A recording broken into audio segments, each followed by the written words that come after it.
Good morning అందరికీ. Easter రోజు mini vlog చూసేయండి. సో మార్నింగ్ లేచాము అందరము. లేచాక మా హస్బెండ్ ఎండొస్తుందని చెప్పి అట్లా వాకింగ్ చేస్తూ ఉంటే నేను ఎండకి కాసేపు కూర్చున్నాను. నాలాగా ఎంతమంది రిలేట్ అవుతారో కామెంట్ చేయండి. మార్నింగ్ లేచాక వెంటనే యాక్టివ్‌గా ఉండాలంటే ఉండలేము. ఒక 10-20 మినిట్స్ అట్లా ప్రశాంతంగా కూర్చుంటే గానీ మన బాడీ సెట్ అవుతది. సో కామెంట్ చేసేయండి. మా అత్తయ్య మా కోసం గారెలు చేస్తున్నారు. మా అత్తయ్య చాలా షేప్‌తో చక్కగా మంచి పర్ఫెక్ట్ షేప్‌తో చేస్తారు. నేను చేస్తేనేమో షేప్‌లెస్ వస్తాయి. టేస్ట్ కూడా సూపర్ ఉంది. దీంట్లో కాంబినేషన్ పచ్చిమిర్చి పచ్చడనమాట. సూపర్ టేస్ట్ 2 ట్రై చేయండి. సో టిఫిన్ చేసేసాక మేము చర్చ్‌కెళ్ళామనమాట. ఆరాధన జరిగింది. సో ఆరాధన అయిపోయిన తర్వాత చర్చ్ ఫ్యామిలీ మెంబర్స్ అందరూ లంచ్ ఏర్పాటు చేశారనమాట. సో అందరం అక్కడే లంచ్ చేసేసి ఇంటికొచ్చేసాము. హడావిడి వల్ల వీడియో తీయలేకపోయాను.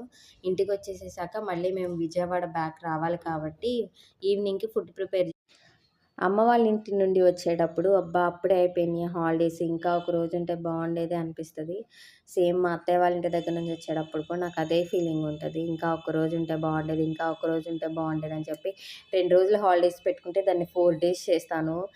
మరి అట్లా ఫ్యామిలీతో ఉంటే అదొక హ్యాపీనెస్. ఇక్కడ మేమిద్దరమే ఉంటాం కాబట్టి ఫ్యామిలీతో ఉంటే బాగుంటదని అనిపిస్తది. ఇంకా విజయవాడ వచ్చేసాము. నాకు ఆఫీస్ ఉంది. సో ఆఫీస్‌కెళ్ళాలి కాబట్టి నేను మా అత్తయ్య వాళ్ళ ఇంటి దగ్గర నుంచి విజయవాడ స్టార్ట్ అయ్యాను. వస్తూ వస్తూ నాకు మా అత్తయ్య బాక్స్ పెట్టారు డిన్నర్‌కి. చికెన్ విత్ రైస్ పెట్టారనమాట. అది తినేసాను.